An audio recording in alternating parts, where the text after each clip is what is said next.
নোয়াখালীতে হিজবুত তৌহিদ ছাত্র ফোরামের সম্মেলন অনুষ্ঠিত হয়েছে। শনিবার সকালে মাইজদি মেহরান ডাইন রেস্টুরেন্টে এই সম্মেলনের আয়োজন করা হয়। তৌহিদ ভিত্তিক রাষ্ট্র গঠনে ছাত্রদের ভূমিকা শীর্ষক এই সম্মেলনে সভাপতিত্ব করেন হিজবুত তৌহিদ ছাত্র ফোরামের নোয়াখালী জেলা সভাপতি হৃদয় আহমেদ। ছাত্র ফোরামের সদস্য হেবালিল্লাহ বিনতে হাবিবের সঞ্চালনায় সম্মেলনে প্রধান অতিথি হিসেবে উপস্থিত ছিলেন হিজবুত তৌহিদের যুগ্ম সাধারণ সম্পাদক ও চট্টগ্রাম বিভাগীয় আমির মাহবুবুর আলম। মুখ্য আলোচক হিসেবে বক্তব্য রাখেন ছাত্র ফোরামের কেন্দ্রীয় সাংস্কৃতিক সম্পাদক মুগিরা বিন মনির। অনুষ্ঠানে বক্তারা বলেন, পুরাতন জরা জীর্ণতা ছুঁড়ে ফেলে নতুন সূচনার সাহসী পদক্ষেপের নাম বিপ্লব। যুগে যুগে ছাত্র তরুণরা বুকের তাজা রক্ত ঢেলে বিপ্লব করে এসেছে, কিন্তু সেই বিপ্লবগুলোর সুফল ভোগ করেছে রাজনৈতিক শক্তি ও স্বার্থের নিশিমহল। ফলে বিপ্লব তার কাঙ্ক্ষিত লক্ষ্য অর্জনে ব্যর্থ হয়েছে।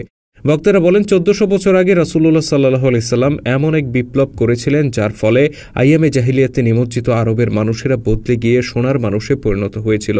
ভুখা নাঙ্গা আরব জাতি জ্ঞান বিজ্ঞান ও সভ্যতার চূড়ায় অধিষ্ঠিত হয়েছিল। আর সেই বিপ্লবের মূল মন্ত্র ছিল তাওহীদের ঘোষণা, এক আল্লাহর হুকুম ছাড়া আর কারো হুকুম মানি না। তারা বলেন, একটি গণবিপ্লবের মধ্য দিয়ে আল্লাহর তাওহীদ ভিত্তিক রাষ্ট্র ব্যবস্থা প্রতিষ্ঠা করতে পারলে প্রকৃত অর্থে মানুষের মুক্তি সম্ভব।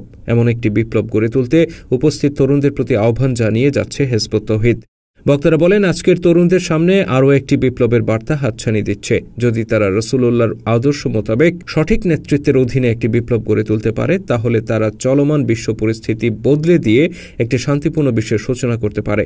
অনুষ্ঠানে বিশেষ অতিথির বক্তব্য রাখেন হিজবুত তৌহিদ ছাত্র ফোরামের চট্টগ্রাম বিভাগীয় সভাপতি ইকরামা বিন খুরশিদ, চট্টগ্রাম বিভাগীয় সহ সভাপতি নিসাত সালসাবিল, চট্টগ্রাম বিভাগীয় সাধারণ সম্পাদক সাজিদ মাহমুদ, সাহিত্য সম্পাদক সোহানা আফরিন স্বপ্না, ছাত্র ফোরাম কুমিল্লা জেলা সভাপতি রিপন হোসেন, লক্ষ্মীপুর জেলা সাধারণ সম্পাদক রেদওয়ান হোসেন রিজভী প্রমুখ। সম্মেলনে বৃহত্তর নোয়াখালী সহ ছাত্র ফোরামের কুমিল্লা ও চট্টগ্রামের কয়েকশো নেতাকর্মী উপস্থিত ছিলেন।